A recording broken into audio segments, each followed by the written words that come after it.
bem-vindos ao mais artístico e divertido canal do YouTube. Hoje é dia de obras incompreendidas e a gente vai falar de uma obra do Picasso, então Les Demoiselles d'Avignon, ou As Senhoritas de Avignon, pintada em 1907 e que é uma das obras aí mais importantes do artista. Então, em 1907, quando o artista pintou essa obra, ele tinha aí seus 20 e poucos anos e morava em Paris.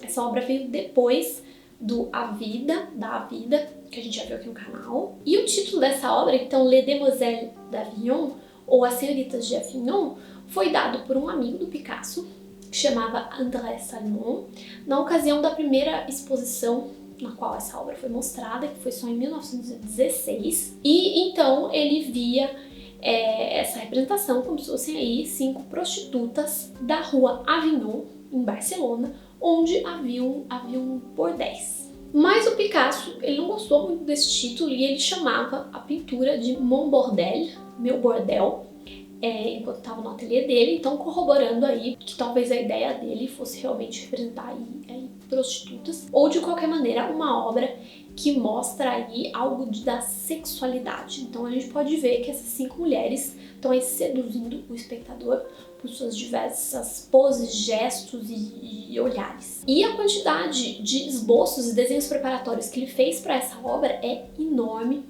e até então sem precedente no trabalho dele. E através da evolução desses esboços, desses desenhos e pinturas preparatórias até a obra final, a gente pode ver como ele foi mudando de ideia e foi deixando a ideia de fazer uma pintura alegórica. Então, no verão anterior, que ele pintou essa obra durante o verão europeu, né, que é no meio do ano, em 1907. Em 1906, ele passou o verão numa cidade que chama Gozol, na Catalunha, com a companheira dele na época, Fernandine Olivier, e ele fez vários esboços da Fernandina, e ele usou esses esboços para fazer, por exemplo, uma tela chamada O Harém, então, que é uma pintura da fase rosa dele, né, que a fase rosa foi essa época alegre, que veio depois da fase azul a qual pertence à vida e que veio depois da morte do amigo dele, o Casarremas.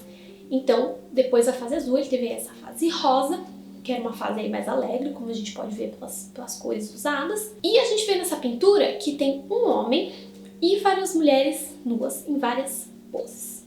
E a representação do harém era uma representação muito comum no final do século XIX, que tinha um certo gosto de orientalismo, né? Que então o orientalismo era essa história de trazer elementos, né, do Oriente, muitas vezes um Oriente imaginado, que não tinha nada de real, umas pinceladas de real aí, inspirados aí de livros de viajantes e tal, que foram para África ou para Ásia, e o tema do harém era muito comum. Então, por exemplo, a gente sabe que o Picasso viu uma obra no Louvre do Ingres que chamava O Banho Turco, que então tem várias mulheres nuas também. Então é um tema que era muito recorrente nas representações. E as banhistas do Cézanne também foram aí uma influência importante, sobretudo na obra final, como a gente pode ver em algumas banhistas do Cézanne, que tem uma figura com o braço assim, que tem também na obra do Picasso. Mas a gente pode ver que entre o harém e Les Demoiselles d'Avignon tem uma imensa diferença que vai muito além da cor, né? Não sei esse tom rosado, salmão, alaranjado. A gente vê que a composição é completamente diferente. Então aí a gente vê uma ruptura, que é uma ruptura que mostra a própria mudança de interesse, né? A maneira de representar que se torna diferente na arte moderna, então não o que se representa, mas como se representa. E então, como eu havia falado, na mudança dos desenhos preparatórios, né, na evolução para chegar até a pintura final, a gente vê que ele tinha uma ideia de uma pintura alegórica, mas ele acabou mudando de ideia. Então, nesses desenhos, a gente vê várias vezes, então, as mulheres e mais 2 homens. E esses homens seriam um estudante de medicina, que algumas vezes tem nas mãos um livro ou uma caveira. Uma caveira, então, em uma espécie de memento mori. Memento mori que eu já também falei aqui no canal, mas que é basicamente uma lembrança aí que a morte chega para todos. E então esse estudante representando a contemplação passiva ou a virtude, enquanto o outro homem seria um marinheiro, que perto dele tem uma mesa com comida que a gente ainda vê na obra final, né? De maneira bem parecida com o que a gente vai ver nas obras cubistas que vão vir depois. E também um copo esse marinheiro inicialmente tinha perto dele, ou segurando ou perto dele, um copo em forma fálica, né? Forma fálica, órgãos genitais masculinos. Então aí esse marinheiro representaria o vício ou a participação ativa. Então é uma representação alegórica do vício e da virtude, mas na representação final ele acaba abandonando essas duas figuras masculinas e foca só nas 5 figuras femininas, então que serão prostitutas, que estão aí num espaço bem pequeno, né, apertado, e entre cortinas que abrem. A gente não consegue perceber tão bem as cortinas se ninguém te falar, por exemplo, porque elas se confundem aí com o fundo, mas então existem essas cortinas e a mesinha com as frutas e tal. E é muito interessante ver a diferença no rosto das 3 mulheres que estão à direita da composição e das 2 que estão à esquerda da composição. Então, as 3 da direita mostram aí rostos inspirados da escultura ibérica antiga, que havia sido redescoberta há pouco tempo, na época, e que o Picasso tinha visto.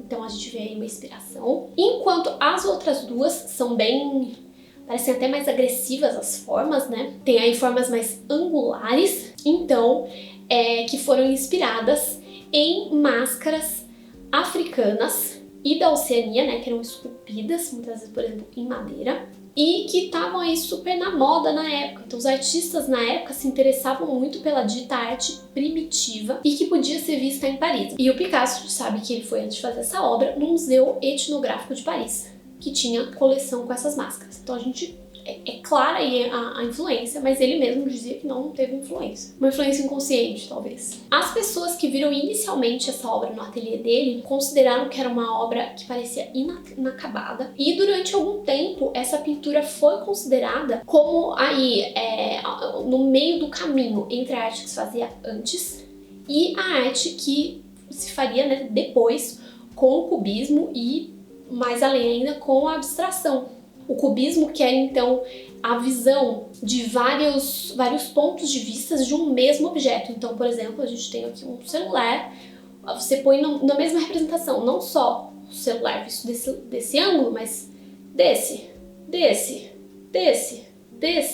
Então ele é de vários ângulos diferentes, uma mesma representação, abandonando completamente aí a perspectiva que vinha imperando desde a Renascença. E então, por muito tempo, essa obra foi somente vista como a precursora dessas rupturas que ainda viriam depois, então o cubismo e a arte abstrata. Mas, segundo o Leo Steinberg, que é um dos maiores comentadores dessa obra, e opinião aí que virou unanimidade depois, a gente não pode ver essa obra só como uma passagem de uma coisa a outra, né? Uma passagem da arte que se fazia antes para a arte cubista e a arte abstrata. É muito mais que isso. Essa obra, ela tem um grande impacto. Ele coloca como uma obra-prima da arte moderna, que aí com a sua franqueza e a sua brutalidade, ela desconcerta o espectador, e que tem toda uma aura aí de sexualidade, pode suscitar aí várias questões ligadas à sexualidade. Inclusive, já foram propostas várias interpretações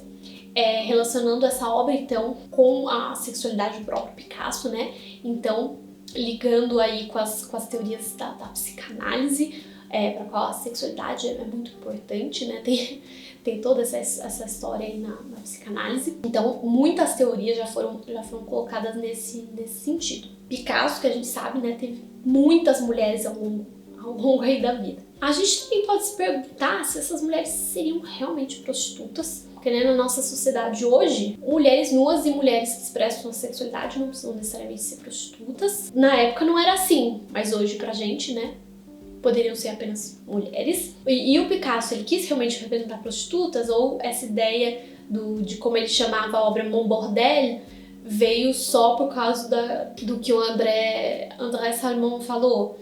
Então, são realmente prostitutas ou não?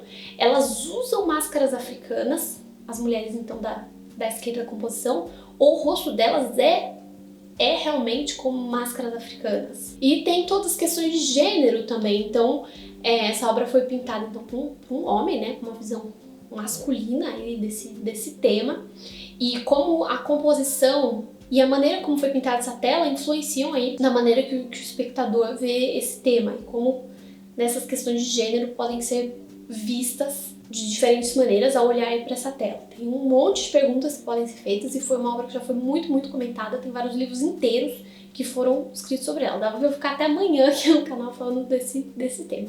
Mas então, o básico que a gente tem que saber sobre essa obra é isso que eu falei aqui no vídeo. E é uma grande obra da arte moderna, uma das mais famosas do Picasso.